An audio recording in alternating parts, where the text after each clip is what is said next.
Last week, something really crazy happened.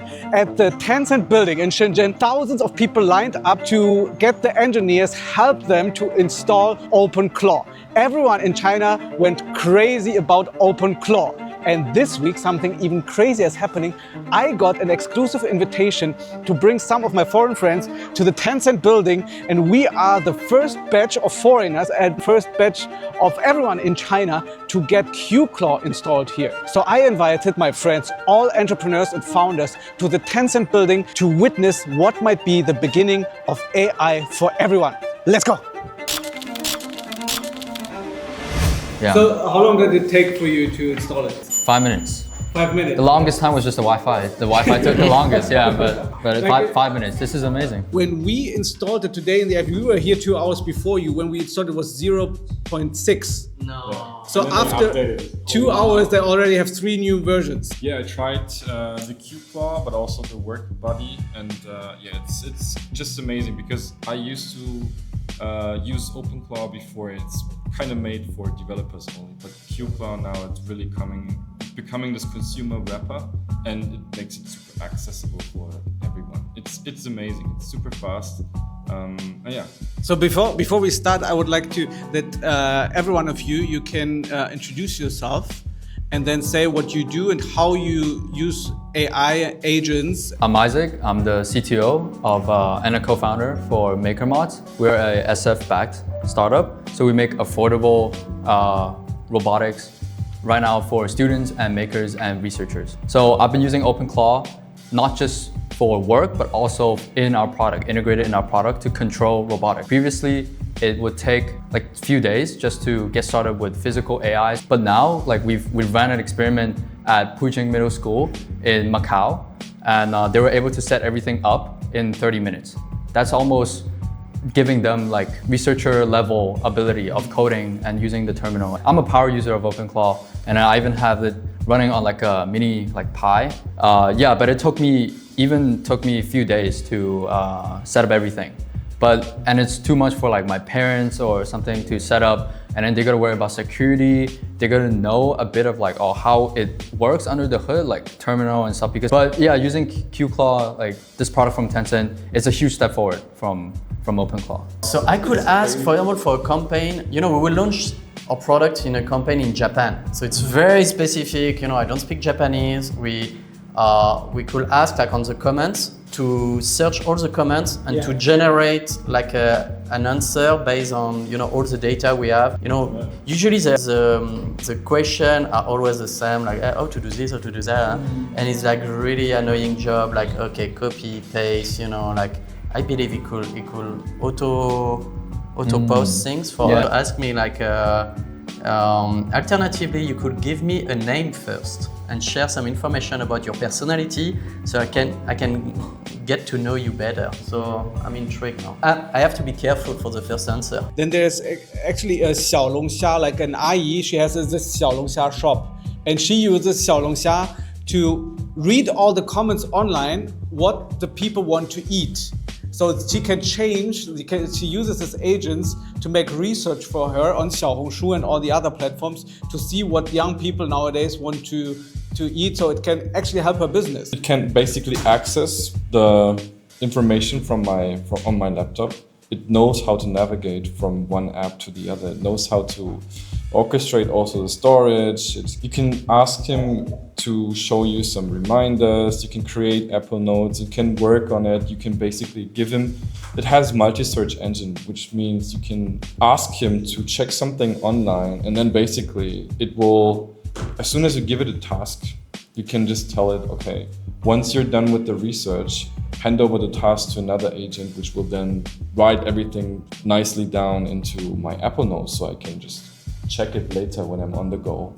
I asked it to try and go to like a sports event, and I wanted it to find like a very specific subset of competitors from yesterday. It took about 5 minutes. So it went to this URL, and it said, oh, that URL doesn't exist. It must have moved. Let me try and navigate and re-find it. And then it did find it. Task completed. And then on top of that, it did better than I did because it actually left the browser open. So it asked me, do you want me to close the browser? Which I thought was quite funny. I was not expecting it to be able to do that at all. If I was going to do this, I would probably use that tomorrow, honestly, because I think I constantly have to rewrite that particular program because it has to keep cleaning it in different ways. But it literally just did that first time, which is so impressive. We know it's easy to use, but what I wanted to ask you guys is how can we make sure that it's safe? So I would say there's like 3 things. First, it's if it's able to read any website. Second is if it's able to write to that website or sending emails or sending a Twitter post or a Xiaohongshu post. Yeah, and the third thing is if it has access to your data. So if you just take away one out of any of these 3, then it works. Then you're guaranteed that it's safe. So that's, yeah, and I gave it like a credit card with like just $100 limit to it. So it's not gonna go crazy and like buy me a car or something. QClaw is running on OpenClaw, but it is in a box of Tencent. So number 1, it's very easy to install. And number 2, it has security measures inside already. Because a lot of people were worried about OpenClaw and it's not safe if you don't know how to use it, right? Yeah. And this version already has blacklisted some websites and it doesn't give access to certain things. So it's actually very nice to use. So you're in Shenzhen for 18 years, right? Why do you think it's like everyone in China is going so crazy? Is it the same in France? I don't think like many people heard about QClaw. I mean, if my mom doesn't know, the saying like if you are not famous, most likely you know about what is happening with OpenClaw, but we have this bias here where it's just crazy, like for sure, like everyone speak about it. Even government, local government, had some action, I know. They give subsidies. I asked some friends from the UK and some friends from San Francisco how they were using OpenClaw. Some of them hadn't, they work in tech, they hadn't heard of it. Really? And then in China, I think, I was speaking to a nurse and she'd asked me, when I told her I was a Gongcheng Shi, she said, "Oh, have you tried OpenClaw yet?" So it's like tech people in the West haven't heard of it. And like most people in China, I would say, are aware of it. Yeah, I feel like it's the second DeepSeek moment. When DeepSeek first came out, everyone was so proud of it. Finally, it got a Chinese model and it's open source, like beating out all the proprietary models in US.